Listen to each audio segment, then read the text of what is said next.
Welcome to SIA's Climate United Academy, the winter outdoor industry's guide to meaningful climate action.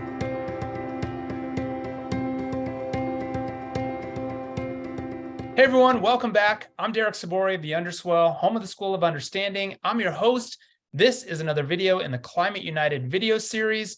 Today, I'm with Jason Parkin, founder, president, and CCO at Composed, a digital strategy and creative services agency who's dedicated to driving positive impact. As a certified B Corp, the team there leverages their expertise to help clients effectively develop and authentically communicate their sustainability efforts, from established brand goals to up-and-coming challenges across all industry verticals.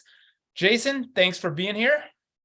Awesome. Thanks so much, Derek. Great to be here. Great to see you again. Always a pleasure to chat. Yeah, thank you. And I'm excited. I know we've got some good stuff to talk about. For you guys, using business as a force for good, that's the B Corp motto. I love it. I know you do too, but tell us a little bit about your agency though, who you guys serve, kind of what space are you specifically or typically catering to? Yeah, absolutely. So we have been around for just a little over 12 years now. My background is on the creative side, and we always sort of were founded with the philosophy that the point of a business is to make life better for other people. But it wasn't really until these about 4 years ago or so now, where we really had an evolution in looking at, what is it that we can really do? What are we passionate about? What's our sort of flag in the ground as far as who we are? And across the board within our team, that really looked at climate, the environment, issues of equity and equality, and how we could address those. So that really led us into first, meeting you, I think, was a very pivotal moment in that, and just helping sort of guide us. From there, we've really taken it to really identify, how we can help brands tell those stories, how we can partner with people like yourselves and organizations like yourselves to help them do better, and then how we can, in alignment with those partners, really help to pull that story out.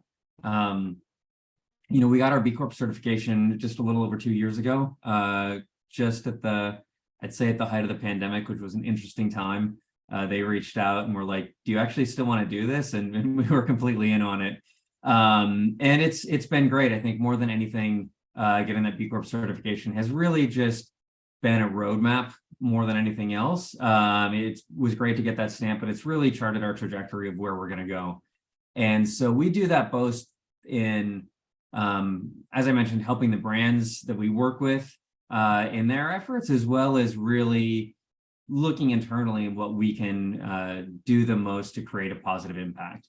And the way that we've really identified in doing that is, we've realized that we can make a much larger impact by donating what we're good at than necessarily just cutting a check as a small agency.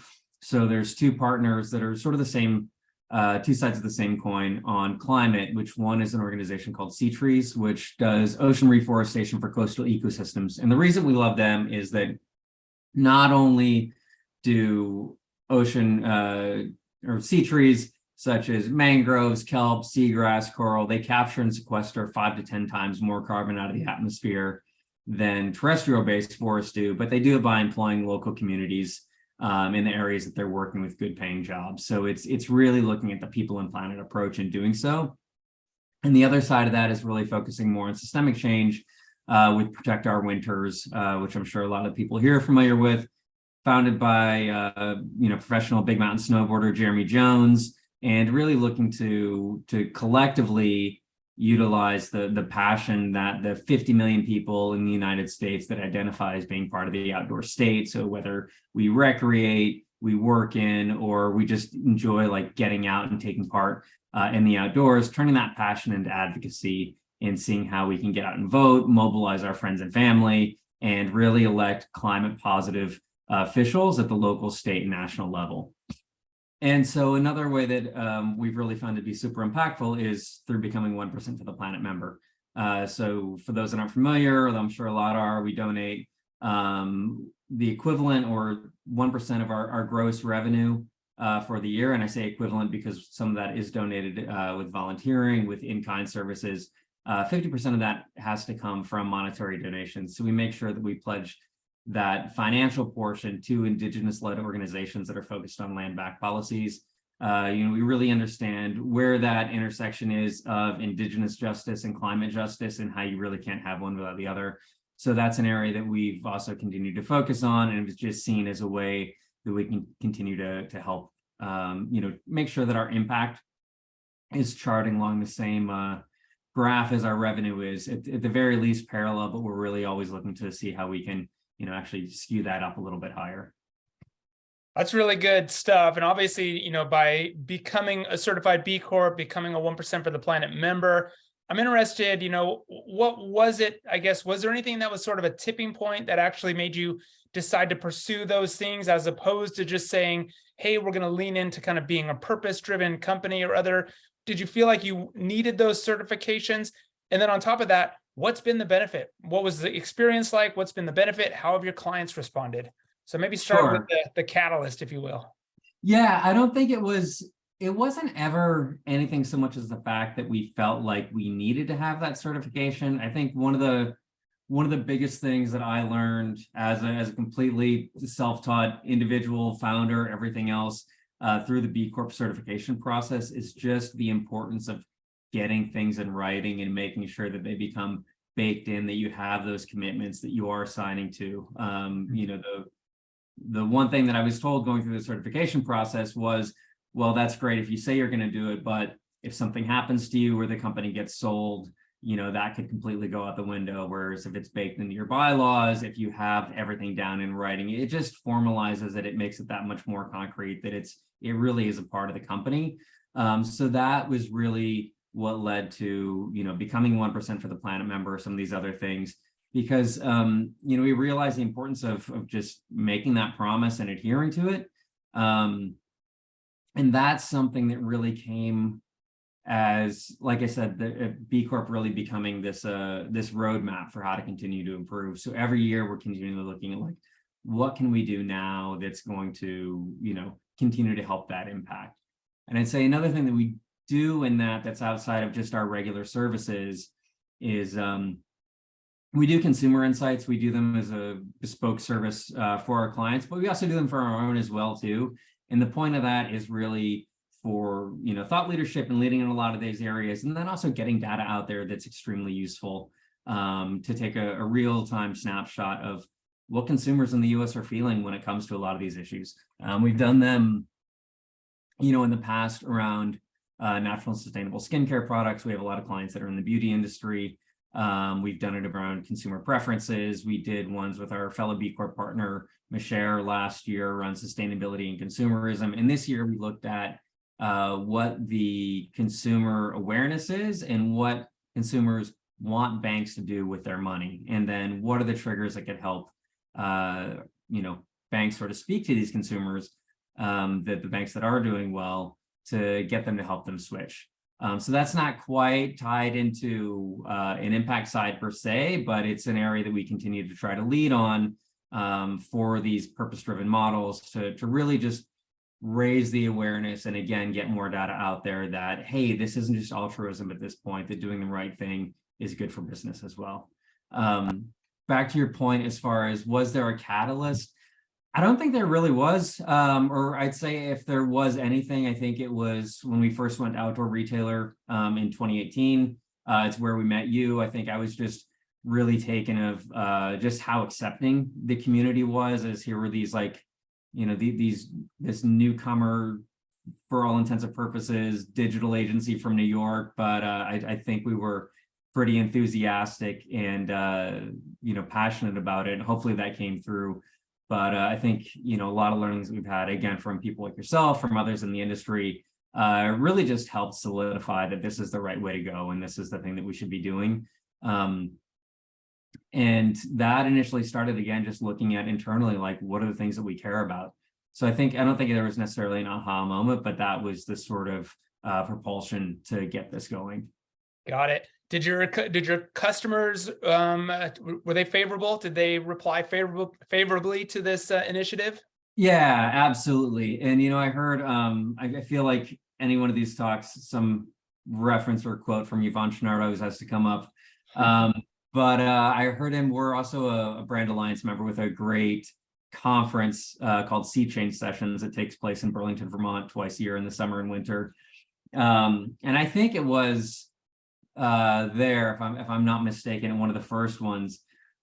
But he said, every time we do the right thing, we make more money. And they don't do it to try to make more money. They do it because it's the right thing to do. And I don't necessarily have the exact correlation there, but I feel like just the more that we've done to look to make a larger impact for one reason or another, it's not quite the same as what it is if we were selling a clothing brand. But yeah, we've just continued to prosper year after year, and far and away becoming a B Corp was the best thing that we've ever done as far as a company. It's given us a vision, it's given us a purpose, and it gives us a real differentiator when we get out there in the market. Not only in the sense of just having that certification, but really the level of expertise that we've continued to build and grow on our own team has just helped elevate us throughout that whole process. Well, and you brought it up a couple of times. It's just this idea of a roadmap. What I like about that B Corp certification is just going through the assessment.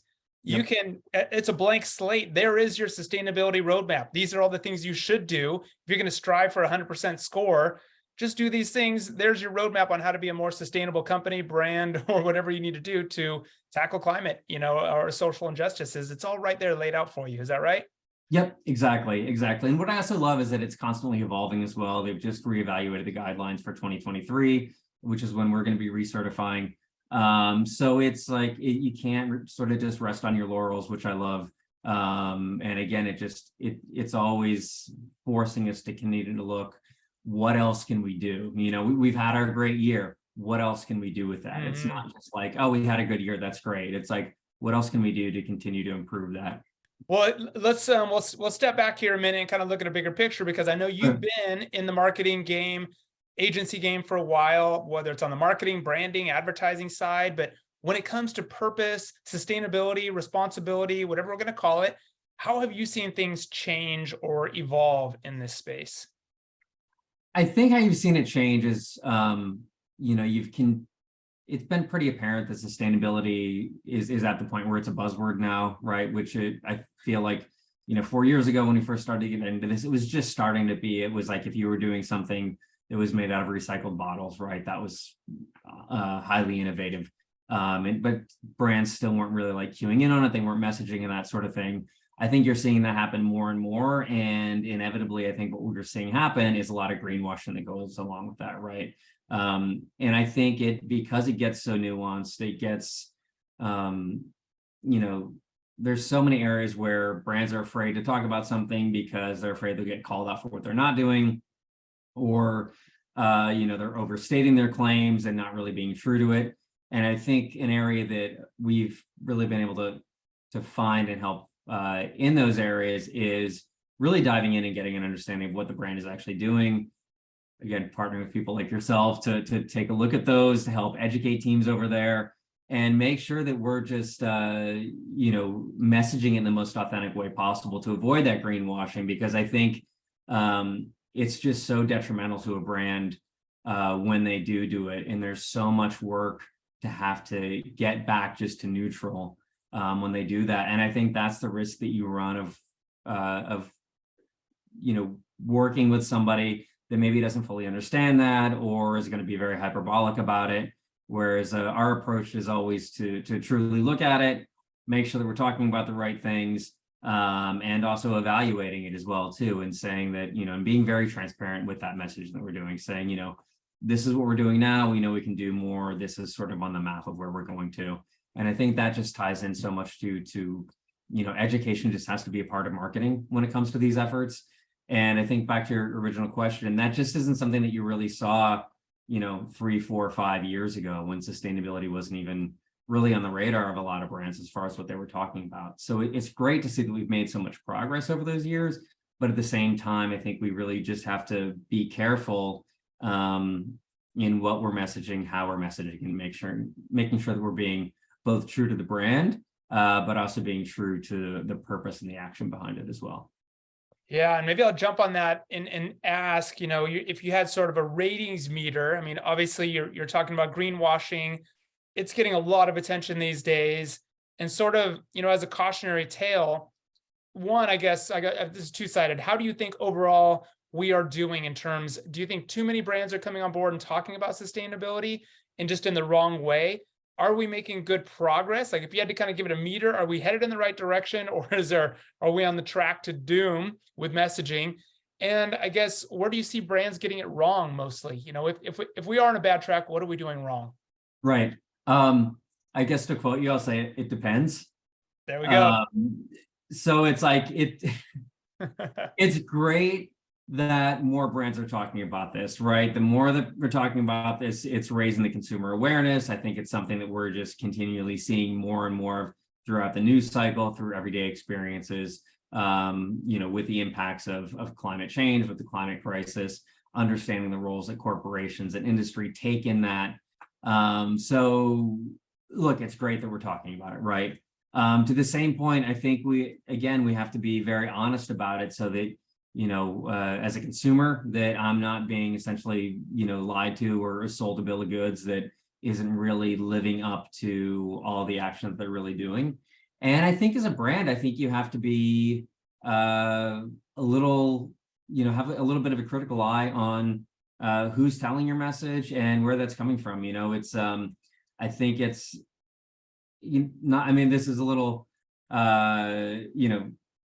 self-promoting, but I think it's really hard being, having been in this industry for over 25 years now, if you're not really living and breathing this stuff and working with experts and really surrounding yourselves with the people to really thoroughly understand this, it's really hard to talk about it and talk about it in the right way.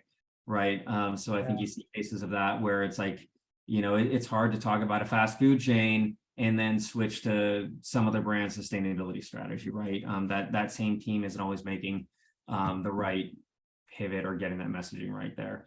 At the same time, you also have to look at, I think what we're seeing happen more and more is brands really going deeper in those layers of what they're looking at with our own footprint. It's something that we've done. I know there's other brands that are out there that have done it. So looking at, who you're banking with, who your vendors and partners are with. If you're, working with an agency or another company that you're going to be getting, or that you're going to be contributing, some sort of knowledge share to, that then they may turn around and take those learnings and use it for the fossil fuel industry, right?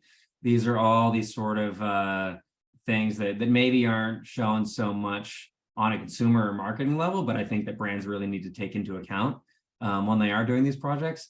As far as where we're going, again, I think great. It's like, it's hard to say from a 1 to 10 because it's so wide, and again, it sort of depends on what they're doing. I think the gold standard for marketing in their communications, it just always goes back to it. But I think Patagonia just does a really good job as far as saying, this is what we're doing, this is why we're doing it, this is how we can improve, and this is what we're continually looking to. I will say I have seen a lot of brands really start to take really significant steps lately, which is great. I think with certifications like Blue Sign, again, getting back to what we spoke about before, where having that third party independent certification to really put that stamp of authority that this has met all this pretty strict criteria for that. I think we're seeing some amazing brands do a lot of the right things, whether it's carbon reduction, whether it's having moved their factories back stateside, both for supply chain, but then just the added benefit of climate or of carbon reduction that has there. Worker rights, material science, there's all these great things that are going on. I think getting back to sort of what we said earlier, enough brands aren't talking about it. And I think we could really use some more knowledge sharing in our industry as an outdoor and a snow sport industry. I think, so that's an area that we're also trying to help with, is just to be able to get that information out and sort of not quite as act as a connector, but do a snapshot of where we are, what are the brands that are doing some great things right now, and hopefully others can learn from it. And then how do you message that moving forward, right? So I think there's a lot of positive work going on. I think it could be messaged stronger. So sorry to get back to the original point of the question. I think, how are we doing on sustainability messaging? Maybe if I had to give an overall score, I'd say a 5. I think there's so much more that brands that are doing the right thing could be doing to get that story out there that much more. And then that consumer education is just going to continue, and it's going to, it's something that they're already looking for. We have so much of the data to back that up, and it's just going to, sort of just keep progressing or snowballing right in the right way. Yeah. Well, there's two things in there that I want to touch on. One, with Patagonia, again, you call them out, I think rightly so. What I also like that they do is they also just call themselves out when they don't have a good answer, or if they know they're doing something wrong and there's not a solution yet, they don't hide from it. They just put it out there. And I think more and more brands can learn from that. And so the other thing is that you mentioned consumers, and I'm wondering what role the consumer plays here. Where are they getting their education mostly from? Is it from the brands? Is it the responsibility of the brands to educate them? There's a lot of awareness, exposure, and education that needs to happen to kind of make this all work. So what role do the brands play, I guess, in educating consumers? Is it their responsibility? Yeah, I think it's a mix. I think consumers are getting their education from various sources, right? There's social media, there's just your friends and family, there is information from the brand. So I think it's sort of holistic as far as what the communication is there. But I do think it is brands' responsibility to play their active role in that, right? This is a lever that we have to tackle climate change, just as much as when we go to the ballot box, right? Obviously, when we're voting, systemic change is the thing that we definitely need. And I think that also ties into brands playing a role in even getting out to vote, raising voter awareness, and getting people activated into the polls. I think it's a very nonpartisan thing to do, but also a really important thing to do. But also in that education, it's that lever of voting with your wallet, right? Voting with your dollar. So I think it is, the appetite is there. We've seen that time and time again through our own research, as well as, a lot of other research studies that have been out there, that this is what consumers are looking for. There is always that, sort of paradox of what people say they do and what they do when it comes time to check out maybe doesn't always align. But I think the more that you continue to reinforce that, but also the people that are in a position to, have that privilege to say, I'm going to pay a little bit more, I can afford it, and this is what I care about. I think you're just seeing that happen time and time again. And on top of that, it's just the right thing to do, right? We're all in this together, especially as a snow sport industry. This is imperative for the survival of our business in the industry. So I think even all of that and consumer sentiment aside, it's just future-proofing our business, our industry, and most importantly, our home planet and us as a species. We've all seen the impact that industry has on this. So I think the more that we can do to really help improve that and forward it, the better that it is. And then messaging that to the consumer, they're just going to continue to learn, be educated, and make those decisions in their purchase behaviors moving forward. Well, you mentioned consumer sentiment.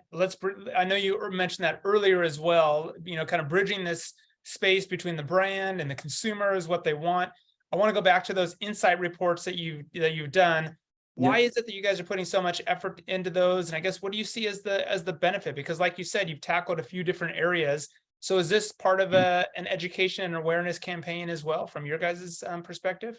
It really is. It's, like I said, we're really getting these out there for the business community and looking again to show that the consumer appetite is there. It's just good business to do this stuff. This is the stuff that consumers are looking for. In fact, our most recent one, I think, is really interesting because it's an area that brands don't talk about, and I would love to see them doing so, is where they're putting their money, where they're banking, right? This is, we've seen there's been some great work from the Outdoor Policy Outfit, which did this great report along with 2 other organizations around looking at the impact in the top 10 tech companies as far as what their carbon emissions are based on where they bank, right? When your money's sitting in your bank, it's not just sitting there not doing anything. If you're with, any of the big banks, there's a banking and climate chaos report that has a whole list of what all of the banks are doing and how much money they've put into fossil fuel projects, since the Paris Climate Accord in 2016. And so, if those top 10, top 12 banks, they're literally putting hundreds of billions of dollars that they've invested in new fossil fuel projects. So all of the good work that you're doing as a company gets completely wiped out by who you're banking with, right? Any renewable project that you have, anything that you're doing, if you're banking with one of the top banks, it's just getting wiped out. And what we found through our latest insights report is we looked at all four generations, well, not Gen Alpha yet, but Gen Z through baby boomers, and really looked at, were they aware of what their money was doing when it's sitting in their bank, and what did they want to be done with it? And across the board, 77% through all four generations collectively didn't want their money being used to fund fossil fuel projects, right? 91% of millennials wanted the ability to have their money only invested in climate positive projects. Wow. 83% wanted the ability to divest their money from things like fossil fuels, from tobaccos. And so I think when you start to take that into account, taking a look inside at what you're doing as a company, and then looking to make those changes where you can. And I will say it's not an easy process, right? Switching banks is never easy as an individual, but as a business, there's a lot of banking products that we need that aren't necessarily offered by a lot of the more purpose-driven or smaller financial institutions. Thankfully, we found one that really isn't purpose-driven, but it's not investing in fossil fuels. So right there, we felt like that was a big win, and really what our main criteria was in there. But I think as consumers are made more and more aware of this, I think that's just another area where brands can say, hey, this is, just so you know, this is where we're keeping our money. Maybe not even the bank, but we've made a commitment to not keep our money in a bank that's investing in fossil fuels. And this is why. And I think that's a huge statement for a brand to make. I think it's also allowing them to be educational to the consumer about why that's important. I think that's then going to force people to then look at their own finances. And then it's also going to force them to start to look more and more at the brands they shop with, right? We've talked before about voting with your dollar, voting every day, right? And I think that's just a way that we can really do that, and where brands do have that responsibility of educating, empowering consumers, and then allowing them to make those better choices moving forward. So that really gets back to why we've been looking to do all these insights, is just getting that data out there, being thought leaders in the space, providing, that information for companies to use, and then how we can sort of move forward and work together to utilize it from there. And I think what you're saying here too, it's one of my questions. I think you just summarized it nicely, though, to brands and companies who are, though, making good progress, whether in their operations or their supply chain, when they're doing good things and making progress on their own. Sounds like what you're saying, it is really important for them to market it, message it, get the story out there, because it's a really big contributor to the overall movement. Would you say? Yeah, exactly. And, I think it's sort of twofold, right? As you know, a lot of this stuff, it's not cheap. It's not easy. It takes real work to get to do the right thing. And I don't think there's anything wrong with communicating that to your consumers, right? Saying why you're doing it, the impact that it's having, what the impetus is behind it. And I think, what we've seen is that consumers do resonate to that, right? They hear that from your brand, and they start to look at that in other decisions that they're making. And then when you're continuing to, building that messaging and that strategy so that it is a constant touch point with them about, this is what we're doing, this is why we're doing it, that's where you start to build that brand loyalty and that brand affinity, right? So, they're probably not going to buy something every email that you send them, but you're always staying top of mind. And not only are you staying top of mind as a brand, the work that you're doing is staying top of mind. So it's just continually reinforcing that to the consumer, so that you're messaging that in a way, again, we've talked about it being very genuine with it, being authentic with it. And that's just, we already know that these are what consumers are looking for. The data shows that younger and younger consumers are looking for, but it's something that we've seen really cross-generational. I think no matter who it is, what age demo it is, people care about the planet, right? This is something that we've seen time and time again. And those that are in the position to are going to use those dollars to voice and make that decision heard by doing so.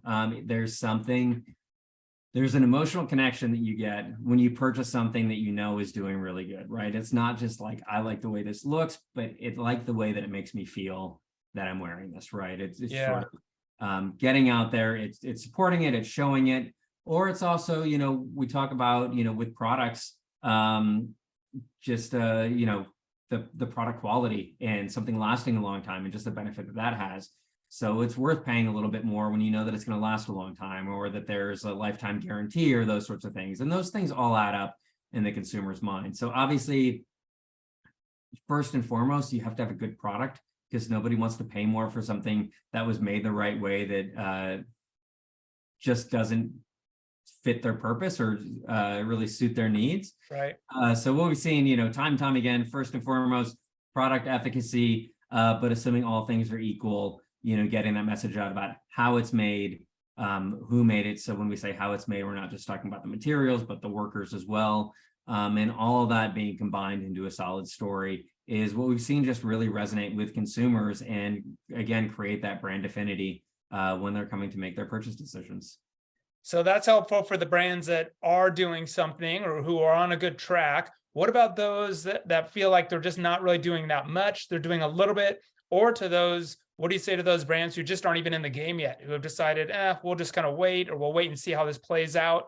What do you say to those brands, those early starters or late adopters, I should say? Right. I'd say it's, I've really made this comparison to, as I said, I've been doing this for around 25 years now. And so was very involved in the whole .com era and .com revolution. And what we saw there was, brands that didn't get on board, they scrambled to play catch up, and they spent too much, they spent a lot of money inefficiently, just trying to get caught up with what was going on, or they went out of business. And I think that same parallel can really be made to the industry with any products that are made, right? If from a business standpoint, if you're not doing this now, if you don't have it as part of what your product roadmap and what your company roadmap looks like, you're doing your brand and your consumers and anyone else involved a real disservice. And I think one of the other things about this, besides again the positive impacts that it's having on our planet, on our people, is it's future-proofing your business, right? This is not going away. This isn't a trend. This isn't just a fad or anything like that. And I think we've seen that continue to play out over the past few years, that it didn't go from like, we're making things from recycled bottles to we're not talking about it anymore. It went like, things made out of recycled bottles, that's not good enough. Now we're doing this, that's not good enough. Now we're doing this, that's not good enough. So it's a continually evolving space. And I understand that, from brands, it can get a little confusing, because it's like, oh man, I just retooled this whole thing to do what seemed like it was the right thing a year ago, and now that's not good enough. Right. I think that goes into always really looking at, being open, being transparent, being honest, saying this is what we're doing, this is where we're going, and we're going to continue to evolve, right? Because nobody can do it perfectly, and anyone thinks that you can is just not living in reality, right? Either as a consumer or a company yet. Hopefully we can get there to that point. But I think that, I just think brands that are late to the game, they need to get on board, because it's not going to get any cheaper. I think it's like anything with the climate crisis, it's just going to get more expensive the further we kick the can down the road. Yeah. So I think that's the answer then too, for anybody who's doing just a little bit, jump in the game, start sharing what you're doing, because it's contributing to progress, and it's important. We've all got to do what we can to educate each other, learn from each other, and every brand that does it encourages their next, colleague or competitor to do the same, and it just sort of keeps pushing us down the road. So, one of the things we've been talking about with other suppliers and other solution providers is this idea that it really pays off to work with partners who really understand the whole picture of sustainability and climate action, and not just choose a more sustainable option from a menu that your typical supplier may offer. So why is it that brands, when it comes to marketing, why should brands really choose a marketing agency that really understands and is all in on sustainability and climate action?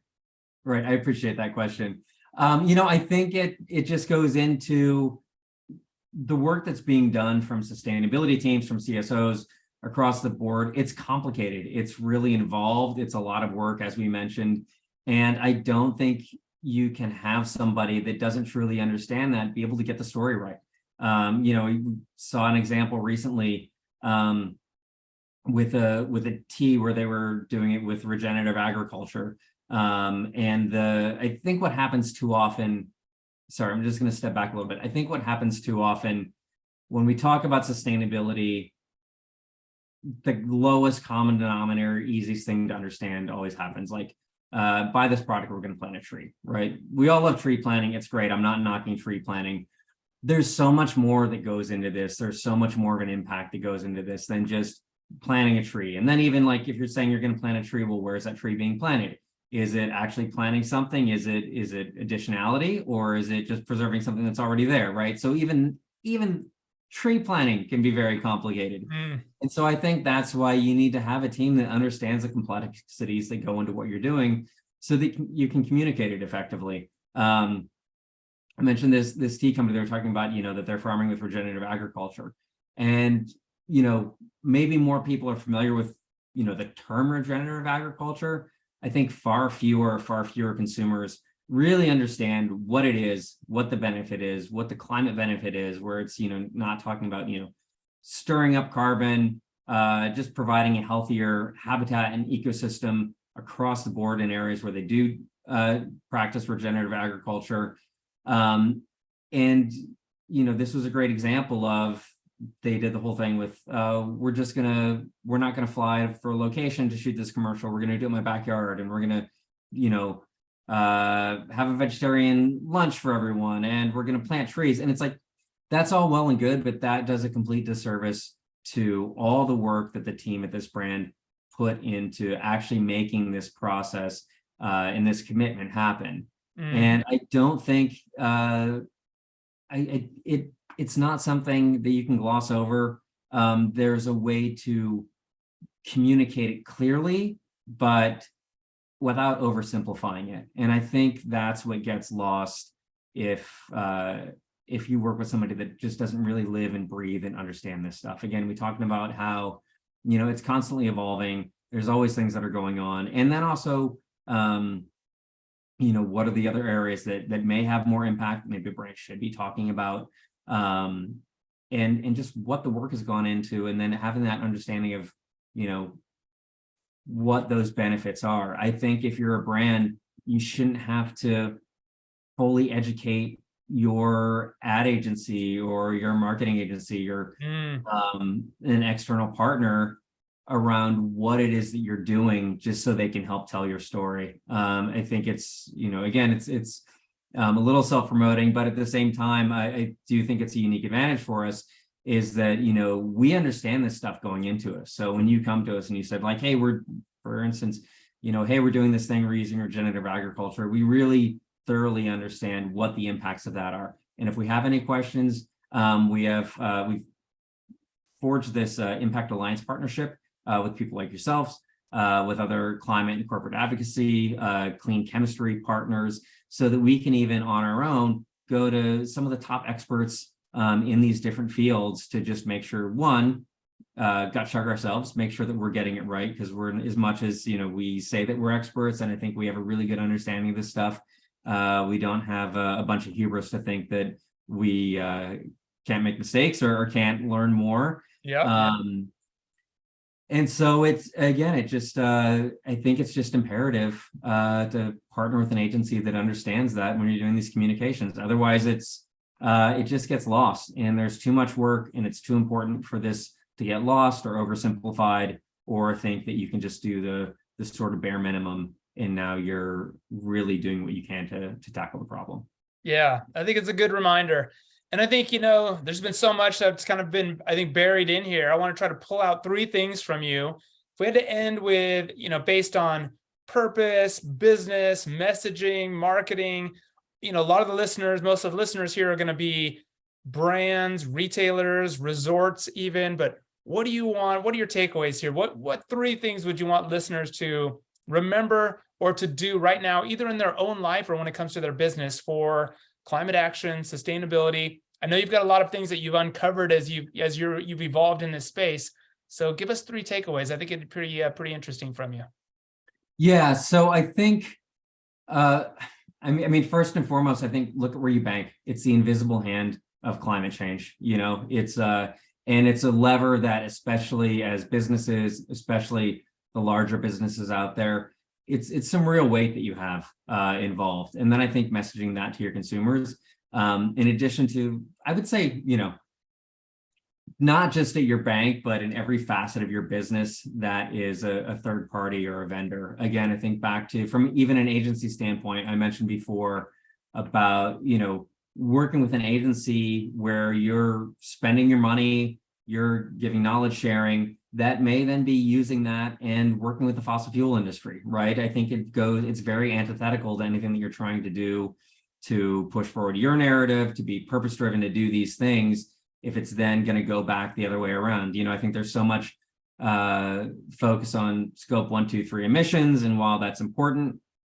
if you're worried about scope 3 emissions, you should be way more worried about where you're banking, or way more worried about, what your agency is doing, and how they may be helping, you're